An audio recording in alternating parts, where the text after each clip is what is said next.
Free price quote from a local dealer. Commercial vans might not be cool in the same way that a powerful, luxurious grand tourer is, but they're an important part of a lot of people's lives. Whether you need to transport work equipment, operate a mobile office, or carry a large group of people, commercial vans are about as practical a solution as it gets. And one of the biggest names in the commercial van business, the Mercedes Sprinter, is about to get a redesign.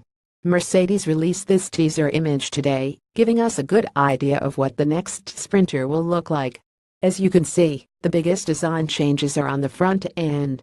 The Sprinter now gets thin, horizontal headlights, as well as several other touches from Mercedes's corporate design language. But while Mercedes may want to draw attention to the Sprinter's distinctive and athletic look, the different configurations will probably be much more important to potential buyers. And in that regard, Mercedes promises a considerably extended range of variants. Expect to also see a lot more in-van technology, like newly introduced driver's assistance systems. We want to do more than just build the best vehicles. We want to offer the most suitable mobility solution for every sector and for every transport assignment.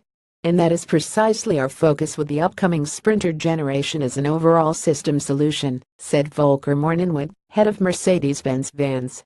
It also goes without saying that the new edition of our iconic van possesses the classical attributes of reliability, safety, and cost-effectiveness. The biggest news, though, might be the factory that Mercedes is building in the North Charleston, South Carolina area.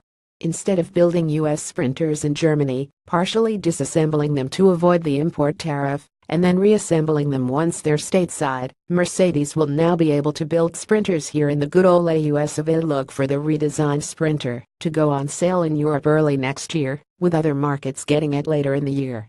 Source: Mercedes-Benz. As part of our ongoing efforts to make MotorTrend.com better, faster, and easier for you to use, we've temporarily removed comments as well as the ability to comment. We're testing and reviewing options to possibly bring comments back. As always, thanks for reading MotorTrend.com. Page 2. Free price quote from a local dealer. We were big fans of the Mercedes GT concept when it debuted at the Geneva Motor Show. Aimed squarely at the Porsche Panamera, it was built on the MRA architecture that underpins the Mercedes MD63 and used a hybrid powertrain to make 800 horsepower. It might not be a sedan version of the Mercedes GT like the name suggests, but 800 horsepower is one heck of a way to make up for that. Even better, it's headed to production.